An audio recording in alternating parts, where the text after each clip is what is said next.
Assalamualaikum warahmatullahi wabarakatuh. Jadi pada kesempatan ini saya akan mempresentasikan tugas dari mata kuliah Hadis 2 dengan dosen pembimbing yaitu Bapak Mustafa MA. InsyaAllah sebagai berikut.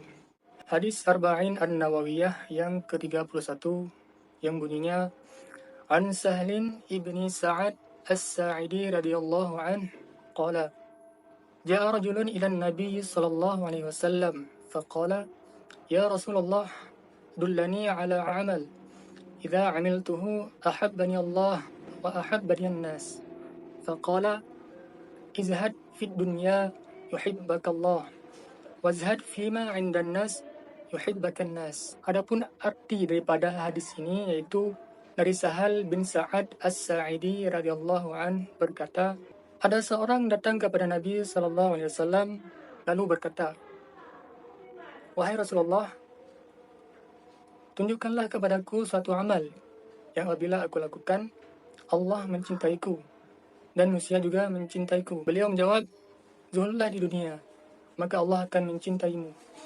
Begitu pula, zuhudlah daripada yang ada di tangan manusia, maka manusia akan mencintaimu. Jadi setelah kita membaca dan mendengar hadis Arba'in yang ke-31 ini, ada dua nasihat pokok daripada hadis ini. Yang pertama, zuhud kepada dunia, niscaya Allah akan mencintai kita. Yang kedua, zuhud pada apa yang ada di sisi manusia, niscaya akan menanamkan kecintaan manusia kepada kita.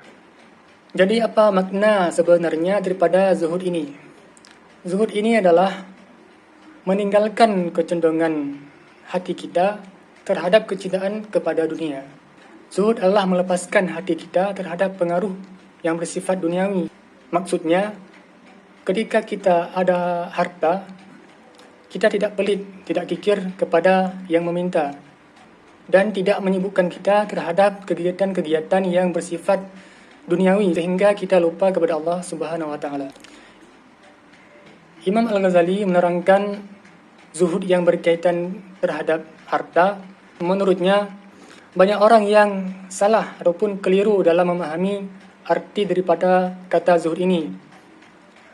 Banyak yang mengira bahwa zuhud ini adalah terlepas kita terhadap duniawi ini, terlepas kita dari mencari harta ataupun nafkah dan hanya melakukan ibadah-ibadah saja.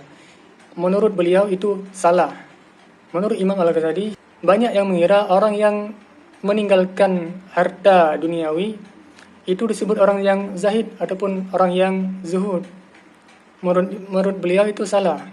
Karena jikalau kita hanya meninggalkan harta duniawi itu mudah-mudah saja. Adapun kata Imam Al-Ghazali menerangkan bahawa berapa banyak orang yang selalu melakukan ibadah, makan sedikit, tidak peduli kepada duniawi, yang selalu melakukan ibadah dalam padepokan ataupun kalau dalam bahasa kita itu didayah. Tetapi mereka mengharapkan pujian daripada orang agar mereka dikatakan sebagai orang yang zuhud.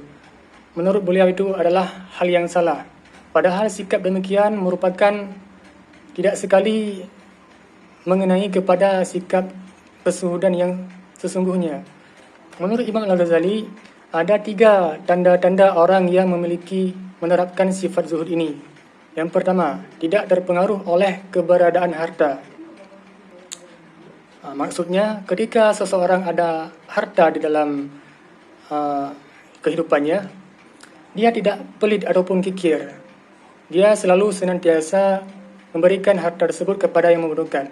Yang kedua, tidak terlena kepada pujian ataupun hinaan. Ketika seorang menerapkan sifat zuhud ini, pada kehidupannya, ketika ada pujian yang mendatangi dirinya, beliau tidak naik ataupun tidak senang dengan pujian tersebut, tidak peduli. Maupun juga hinaan, kalau ada hinaan yang ada orang yang mencaci dirinya, beliau membiarkan saja, tidak peduli. Yang ketiga, terhibur atau senang kepada Allah Subhanahu wa taala. Maksudnya, seseorang yang menerapkan sifat zuhud ini, dia akan selalu dan selalu menikmati ataupun mendapat kenikmatan dalam ibadahnya, dalam solatnya, dan amal kebaikan yang lain. Nah, kesimpulannya, penting bagi kita untuk menerapkan sifat zuhud ini. Kenapa?